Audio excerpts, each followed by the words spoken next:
La vocation de la famille chrétienne dans la société.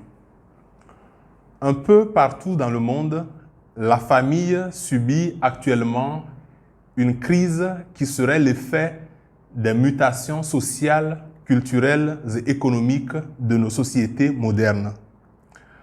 Afin de mieux nous préparer à l'affronter, afin de prémunir nos familles contre les risques de cette crise, il est indispensable que les chrétiens aient le souci de sauvegarder le sens que le christianisme donne à la famille ainsi que les acquis de leur tradition sociale et culturelle.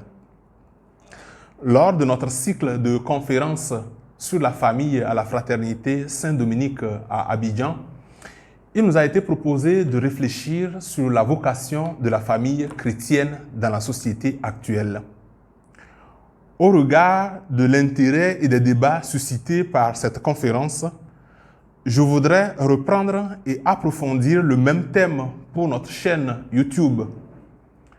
Étant donné que la vocation est un appel que je reçois de Dieu en vue d'une mission dans le monde, l'intitulé « La vocation de la famille chrétienne dans la société » doit nous conduire à traiter aussi de la mission de la famille chrétienne dans la société. La vocation, c'est le plan de Dieu sur la famille. Et la mission, c'est la réponse que la famille donne à l'appel de Dieu. C'est la manière dont la famille exerce la vocation reçue. Pour cela, je souhaiterais adopter un plan en 3 parties. Dans la première partie de mon exposé, j'essaye de discerner à la lumière de l'Écriture et de la tradition, quel est le plan de Dieu sur la famille. Dans la deuxième partie, j'identifie quelques-unes des missions qui découlent de la vocation reçue par la famille chrétienne. Et en troisième lieu, j'indiquerai que malgré la beauté de cette vocation, malgré le caractère exaltant de la mission qu'elle implique, la famille est exposée à une crise multiforme qui mérite un examen approfondi. D'abord, la vocation de la famille chrétienne. La famille, c'est à la base l'union de l'homme et de la femme. Ainsi, dans un premier sens, nous comprenons la famille comme l'unité conjugale constituée par un homme et une femme, une union de laquelle découlent des enfants. Une fois cette idée acquise, et dans un deuxième sens seulement, la famille va être envisagée comme famille élargie. Une famille élargie qui, en Afrique, désigne un groupe de personnes unies par le sang et les alliances. Pour parler de la vocation de la famille chrétienne, je voudrais considérer 3 points. D'abord, la vocation à être image et ressemblance de Dieu. Ensuite, la vocation à l'union dans le Christ. Et enfin, la vocation à l'amour respectueux de la différence sexuelle. Premièrement, la vocation à être image et ressemblance de Dieu. La vocation de la famille est établie dès la création de l'homme et la femme à l'image de Dieu selon sa ressemblance. La famille est image et ressemblance de Dieu, car dans son mystère le plus intime, Dieu est famille. Dieu est une famille unie par un amour éternel. Dieu crée le couple humain à son image, c'est-à-dire comme une famille. Il le crée selon sa ressemblance, c'est-à-dire qu'il l'appelle à une alliance d'amour et de fidélité. Il appelle l'homme et la femme comme des coopérateurs de l'amour de Dieu, des continuateurs de l'œuvre créatrice. Il collabore avec le Créateur à l'histoire du salut au travers de la succession des générations. Et à la lumière de ce premier point de la vocation de la famille chrétienne, la vocation à être image et ressemblance de Dieu, on dira que la famille chrétienne est une famille enracinée dans la famille de Dieu, dans le projet de Dieu, grâce à l'accueil de l'amour trinitaire dans le sacrement. Elle est aussi une famille enracinée dans l'histoire humaine grâce à la filiation. Deuxièmement, la vocation à l'union dans le Christ. Dès l'origine, le Créateur a institué l'union entre Adam et Ève comme une vocation essentielle de la famille.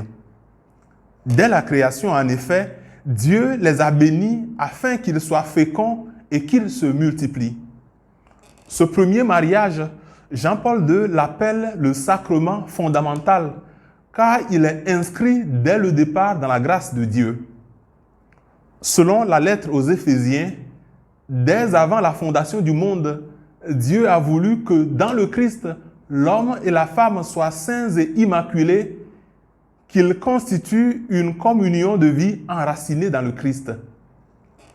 Et lorsque le péché a détruit l'harmonie du mariage des origines, en instaurant un rapport de domination entre l'homme et la femme, Dieu a confié à son Fils la grâce du renouvellement de cette union. Le Christ a restauré l'alliance matrimoniale dans sa forme des origines en rappelant que la répudiation de la femme n'était pas conforme au dessein de Dieu sur la famille. Jésus a conféré ainsi à l'amour entre l'homme et la femme la dignité d'un sacrement. Cela veut dire que cette alliance ne repose pas seulement sur les capacités humaines, que Dieu la soutient avec la force de son esprit qui fait des époux une seule chair de sainteté. Cela veut dire aussi que Dieu fait don de sa fidélité indéfectible au couple humain en leur demandant la même fidélité les uns envers les autres. La famille chrétienne, dans ce sens, est celle qui associe le Christ à la décision de l'homme et la femme de se marier, de s'aimer, d'accueillir et d'éduquer des enfants à la vie sociale. Troisièmement, la vocation à l'amour respectueux de la différence sexuelle. En tant qu'image de Dieu et en tant que structure d'alliance dans le Christ, la famille a reçu de Dieu l'amour pour vocation. Et l'un des textes de l'Écriture les plus discutés sur la relation de l'homme et la femme est bien le chapitre 5 de l'Épître aux Éphésiens, des versets 21 à 32, où il est écrit « Femmes, soyez soumises à vos maris, comme au Seigneur, car le mari est le chef de la femme, tout comme le Christ est le chef de l'Église. » Eh bien, bien-aimés du Seigneur, en lisant ce passage, l'on a souvent le sentiment que Saint Paul méprise les femmes. En vérité, 3 versets seulement sont consacrés aux devoirs féminins, alors que 7 versets concernent les devoirs des hommes.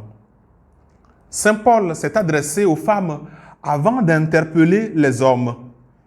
Il commence par rappeler aux femmes qu'elles doivent se soumettre à leur mari parce qu'à cette époque, une prédication qui aurait proclamé la fin de la soumission de la femme et l'abolition de toute hiérarchie n'aurait probablement pas été entendue. En énonçant d'abord ce qui était admis de tous, l'auteur de ce passage voulait ensuite avoir la possibilité d'affirmer la radicalité du message du Christ concernant les hommes. L'union du Christ et de l'Église est le modèle de l'union de l'homme et la femme. Et c'est bien ce qu'il rappelle. Comme le Christ, chef de l'Église, comme il s'est livré pour l'Église, les maris, chefs de famille, doivent se livrer pour leurs femmes à l'image du Christ serviteur. La relation d'amour entre l'homme et la femme ne doit plus donc être déterminée par des réflexes de supériorité, par une attitude qui consisterait à humilier l'autre, mais plutôt par une attitude de dépossession et de don de soi en toute réciprocité. Le don de soi n'est pas réservé à l'homme, Et le service non plus n'est pas réservé à la femme, car le premier verset de ce passage que nous commentons dit « Vous qui craignez le Christ, soumettez-vous les uns aux autres. » Au regard donc de ce troisième point, la famille chrétienne est celle dans laquelle la primauté de l'homme chef de famille devient la primauté du don de soi. Une famille dans laquelle la soumission signifie plutôt don exclusif de soi dans l'amour et le respect de l'autre. En présentant le premier point sur la vocation de la famille chrétienne, nous avons compris cette vocation de trois manières, comme la vocation à être image et ressemblance de Dieu, la vocation à l'union dans le Christ et la vocation à l'amour respectueux de la différence sexuelle. Nous allons aborder maintenant la deuxième partie de notre communication, la mission sociale de la famille. En vertu du baptême reçu, chaque membre du peuple de Dieu est devenu disciple missionnaire. Le pape François nous le rappelait dans la joie de l'Évangile. Ainsi, par ses membres baptisés, la famille chrétienne est par nature missionnaire. Comment exerce-t-elle alors sa mission? Comment évangélise-t-elle? En m'appuyant sur le travail du synode des évêques de 2015, du synode sur la famille, j'indiquerai que la mission sociale de la famille peut s'entendre de trois manières. Elle consiste premièrement en l'union féconde des époux, deuxièmement en l'éducation des enfants et troisièmement dans le témoignage des sacrements. D'abord, la fécondité de l'amour des époux. La fécondité de l'amour de la famille est d'abord spirituelle, car les époux sont appelés à être des instruments de l'amour et de la fidélité de Dieu, et ce faisant, à accomplir leur perfectionnement mutuel et leur bien propre. Le bonheur des époux est l'un des signes de leur fécondité spirituelle. La fécondité de l'amour de la famille est aussi biologique.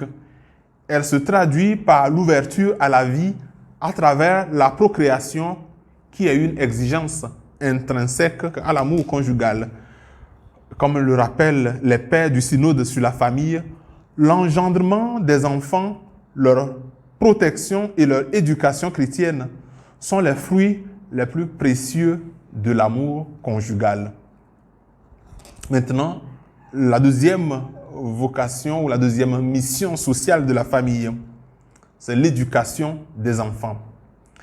La famille est la première école des enfants. Face à la transformation rapide de nos sociétés, les parents se doivent de se poser des questions. Ils doivent se demander comment communiquer à leur progéniture le sens de l'appartenance familiale, de l'altruisme, de l'entraide, de la complémentarité de l'homme et la femme, du respect mutuel, du don de soi, de la maîtrise de soi, de la fidélité, de la patience, du respect du corps, le sens du caractère sacré et inviolable de la vie. Aujourd'hui, plus que jamais, les familles sont appelées à être des modèles en tout point de vue. Leur amour familial, leur vie de foi, leur vie morale, leur engagement social sont les miroirs de l'éducation des enfants. Et la doctrine sociale de l'Église rappelle aux parents l'exigence de la paternité responsable. Le bienheureux Paul VI, dans l'encyclique Humanae Vitae, a expliqué la mission de paternité responsable des parents. Il écrivait « Un exercice responsable de la paternité implique que les conjoints reconnaissent pleinement leur devoir envers Dieu, leur devoir envers eux-mêmes, leur devoir envers la famille et envers la société dans une juste hiérarchie des valeurs. » Et dans la même ligne, la lettre apostolique Patris Corde du pape François, en ouverture de cette année extraordinaire de Saint Joseph, nous le rappelle en reparlant du cœur de père que chacun doit avoir. Et on peut dire que la paternité responsable demande de réapprendre à avoir un cœur de père, un cœur de mère. Et sans cela, on fera des enfants, mais on ne peut pas se dire père ni mère. L'exercice de la paternité responsable permettra à la famille de rester le berceau de toutes les vocations, un lieu d'accueil de la vie, un lieu de croissance spirituelle, de transmission des valeurs qui donnent sens à l'existence. Le troisième point de la vocation sociale ou de la mission sociale de la famille, le témoignage des sacrements ou l'évangélisation des familles et de la société. L'évangélisation des familles. Pour évangéliser les familles, la famille chrétienne doit prendre conscience de son identité missionnaire d'église domestique. Étant donné que la famille est un bien pour l'Église, l'Église est un bien pour la famille. L'Église est une vocation et une mission pour la famille. Dans son exhortation apostolique sur l'évangélisation dans le monde moderne en 1975, le pape Paul VI rappelait que faire famille, c'est faire Église. Car pour lui, l'appellation Église domestique qui souligne la vocation ecclésiale de la famille implique qu'en chaque famille chrétienne devraient se retrouver les divers aspects de l'Église entière. De plus, la famille, comme l'Église, se doit d'être un espace où l'Évangile est transmis et d'où l'Évangile rayonne. En cheminant avec le Christ comme les voyageurs d'Emmaüs, en étant illuminés par lui à la table des noces eucharistiques, en édifiant le corps du Christ là où la vie se mène, la famille se trouve envoyée auprès d'autres familles. Bien-aimés du Seigneur, que peuvent faire les familles chrétiennes pour les familles? Les familles chrétiennes peuvent participer à la préparation des couples au mariage sur les paroisses. Leurs membres qui sont des médecins ou qui sont des spécialistes de la pratique biomédicale pourront être associés à l'accompagnement pastoral des familles. Ils pourront être associés à l'accompagnement des couples qui rencontrent des difficultés de procréation. On peut aussi organiser des parcours pastoraux spécifiques dédiés aux personnes mariées et séparées. On pourra avoir une attention particulière aux jeunes en phase de puberté et d'adolescence. Dans ces groupes d'accompagnement, on aidera les jeunes à découvrir la beauté de la sexualité dans l'amour. Les familles chrétiennes peuvent donc apporter leur contribution à la formation des acteurs de la pastorale familiale. Elles doivent aider à développer et à propager une spiritualité familiale. La spiritualité familiale de la mère qui écoute la parole de Dieu. La spiritualité familiale du Père Saint Joseph, l'homme juste. La spiritualité familiale de Jésus qui prêche au temple. Les familles chrétiennes peuvent vivre aussi la solidarité morale et matérielle envers les autres familles démunies. Après l'évangélisation des familles, il y a aussi l'évangélisation de la société. Lorsque chaque famille s'assume pleinement comme une église domestique, sa mission doit nécessairement s'étendre à la société entière, aussi loin que l'église famille s'étend. La famille devra être un lieu d'intégration sociale. Elle devra demeurer la première et la plus importante école d'humanité. Une école d'enrichissement humain, selon les mots de Gaudium et Spes. Un lieu de transmission des valeurs, un lieu de formation des liens de solidarité, d'entraide et de complémentarité sur lesquels se fonde la vie humaine en commun, un lieu de sauvegarde des liens entre les générations, de respect et de protection des personnes âgées. Des personnes âgées qui, selon le synode sur la famille, sont une richesse pour les sociétés dans la mesure où elles assurent la stabilité des familles en évitant les conflits entre générations. Les personnes âgées assurent la continuité de la tradition, la continuité de la mémoire des familles et des sociétés à travers la transmission d'habitudes, à travers la transmission de valeurs et de vertus dans lesquelles les plus jeunes peuvent reconnaître leurs racines. La famille chrétienne, comme toute famille humaine, assurera l'équilibre psycho-affectif des membres de la société en étant pour eux une oasis de paix et d'harmonie. Elle recueillera et soignera nos malades par ses œuvres de miséricorde d'ordre corporel et spirituel.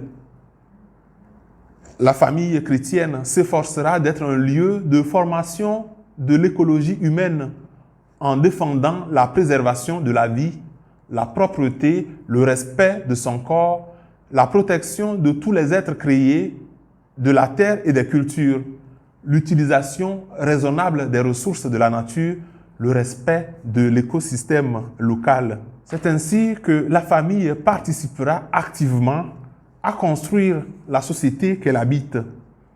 En tant que cellule première et vitale de la société, elle interagira avec les institutions culturelles, politiques et économiques par la promotion d'une politique sensible aux valeurs familiales, d'une économie et d'une culture qui respectent et valorisent la famille. La famille, grâce à ses membres qui sont représentés à tous les niveaux de la société, s'impliquera également dans la promotion du bien commun politique par la transformation des structures sociales injustes, des structures d'exploitation du travail humain et du corps de la femme. Nous avons ainsi présenté la mission sociale de la famille comme étant de 3 ordres. Elle consiste d'abord en l'union féconde des époux, ensuite en l'éducation des enfants et enfin dans le témoignage des sacrements. Et ces 3 manières que nous énumérons, pour nous, sont une manière de résumer le propos de l'Église sur la mission sociale de la famille. Après avoir abordé la vocation de la famille chrétienne et la mission sociale qu'elle implique, il nous faut énumérer les défis auxquels la famille est confrontée aujourd'hui et qu'il nous faut regarder de près si nous voulons poursuivre notre mission, la mission de la famille dans le monde de ce temps. Troisième partie donc, quelques défis de la famille chrétienne. Dans le rapport final du synode des évêques sur la famille en 2015, les pères synodaux observent qu'il existe aujourd'hui de nombreux signaux de crise de l'institution familiale dans les divers contextes du village global. Les récents progrès dans le domaine de la biomédecine accélèrent les pratiques liées à la procréation telles que la gestation pour autrui, la PMA pour toutes. Avec le développement du marché des gamètes et des embryons, les enfants sont traités comme une simple marchandise dont les droits financiers sont détenus par d'autres personnes, par des coparents, par des parents intentionnels, comme on les appelle. La personne humaine ne se comprend plus comme un être biologique à la base, mais comme un être fondamentalement culturel, un être qui décide entièrement de ce qu'il veut être. Il se choisit par exemple un sexe selon son propre ressenti et non plus selon des critères biologiques jugés défavorables à la personne. Et pour que tout cela fonctionne bien, la procréation humaine ne doit plus nécessairement passer par l'acte sexuel, apprend-on aujourd'hui. L'idéologie du genre qui nie la réciprocité mutuelle entre l'homme et la femme, ainsi qu'une certaine conception, une certaine vision du féminisme qui dénonce la maternité comme une façon d'exploiter la femme et une manière de constituer un obstacle à sa pleine réalisation. Toutes ces approches de la relation de l'homme et la femme en société dénaturent les liens familiaux aujourd'hui. Beaucoup de jeunes sont de plus en plus réticents à prendre des engagements durables ou définitifs dans leurs relations affectives. Certains choisissent souvent de vivre en concubinage à cause de l'issue incertaine du couple constitué ou des difficultés de la vie de couple. Convaincus que les coutumes africaines et l'autorité parentale omniprésente empêchent leur éclosion, de nombreux jeunes s'affranchissent rapidement de la tutelle parentale pour essayer de protéger leur liberté de choix, de bâtir une famille conforme aux exigences de la société moderne. Malheureusement, les formes d'union libre sans contrainte familiale dont ils rêvent ne leur permettent pas toujours d'avoir des couples matures, stables et harmonieux. Le mariage des jeunes rencontre des obstacles liés au manque de maturité humaine, au défaut d'enracinement dans la foi, à la défiance vis-à-vis de l'engagement matrimonial, à l'instabilité de la relation conjugale, à la propension très forte au conflit et au divorce, à la difficulté que rencontrent les couples aujourd'hui à appliquer le principe de l'égalité des sexes au foyer. En vérité, on ne peut pas être pareil. On peut être égaux sans être pareil. Quand on cherche à être pareil, on commence à manquer de patience l'un envers l'autre. Et si on ne veut plus du mariage aujourd'hui, c'est bien parce qu'à force de vouloir faire que l'homme et la femme soient pareils, on a détruit les racines du mariage. Un mariage qui ne peut que se fonder sur la différence des sexes, la différence des personnes. L'évolution de la conception des relations homme-femme pousse ainsi à repenser la répartition des tâches entre époux et leurs responsabilités en famille. Cette situation n'est pas facile à gérer chez certains couples, certains jeunes couples aujourd'hui. La présence de plus en plus forte de la femme dans le monde du travail n'est pas compensée par l'implication plus forte de l'homme dans la vie domestique. De plus, rongé par les enjeux économiques actuels de la vie familiale, l'homme serait de moins en moins sensible à son rôle de protecteur de la femme et des enfants. Le système économique actuel, tout en visant la croissance et le développement, induit l'affaiblissement des liens familiaux et produit des orphelins sociaux. Nous assistons à un affaiblissement progressif du rôle éducatif des parents ou même à une faillite de l'autorité parentale dans les familles qui ont du mal à trouver un équilibre entre le travail professionnel des deux conjoints et le temps à accorder à leurs enfants. La tendance à déléguer ou à confier cette tâche éducative à d'autres personnes, elle-même en mal de repère, la présence envahissante des médias au sein de la sphère familiale, l'abandon des enfants à la compagnie des programmes de télévision dont les contenus ne semblent pas toujours filtrés sur le plan national, ou les enfants laissés à la merci des chaînes internationales qui diffusent des programmes conformes au modèle de société que les sociétés occidentales souhaitent. Tout cela constitue des défis pour nous, pour nos sociétés africaines aujourd'hui, au regard de la mission et de la vocation de la famille. De manière plus décisive, la famille est menacée aujourd'hui par sa tendance à la suppression du rôle de père.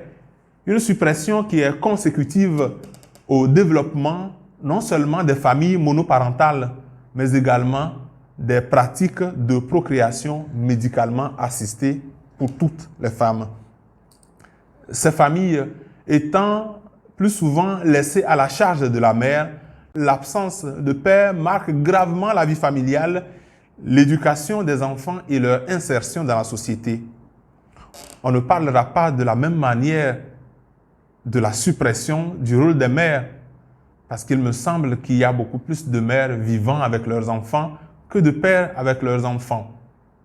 Notre intention n'est pas de dire que sans les pères, les mères ne se débrouillent pas bien. En fait, ce n'est jamais ce dont les femmes ont rêvé. Et cette situation, qu'elle concerne l'absence des pères ou l'absence des mères, elle prive les enfants d'un modèle parental de référence et accélère l'émiettement des familles. Bon nombre de nos fidèles chrétiens n'ont contracté qu'un mariage civil. Ils ne remplissent pas les conditions d'un mariage religieux. D'autres ont vu le mariage sacramentel brisé par les crises qu'ils traversent et n'ont pas pu obtenir la déclaration en nullité. Certains divorcés se sont remariés ou ont établi une nouvelle vie sans pouvoir aller à la Sainte Table, tandis que de nombreuses personnes sont contraintes de vivre en concubinage. Ils souffrent terriblement de ces situations qu'ils n'ont pas voulu eux-mêmes. Le rapport final du synode des évêques sur la famille déplore les conditions difficiles, voire inhumaines, dans lesquelles les femmes accomplissent leurs tâches familiales. La division du travail leur serait défavorable. Les droits des femmes ne sont pas respectés. Quand le rôle économique de l'homme est insuffisant ou quasi inexistant, les femmes assument tout. Et dans ces contextes, la maternité est pénalisée au lieu d'être valorisée. Et dans certains contextes culturels, l'Afrique est par là indexée. Il semblerait que le ventre vide pour une femme est perçu comme une malédiction. Il nous faut conclure notre communication de ce jour sur la vocation de la famille chrétienne dans la société. Dans cette communication, nous avons indiqué que l'amour conjugal vécu dans le Seigneur et ordonné à la fécondité est la vocation spécifique de la famille chrétienne.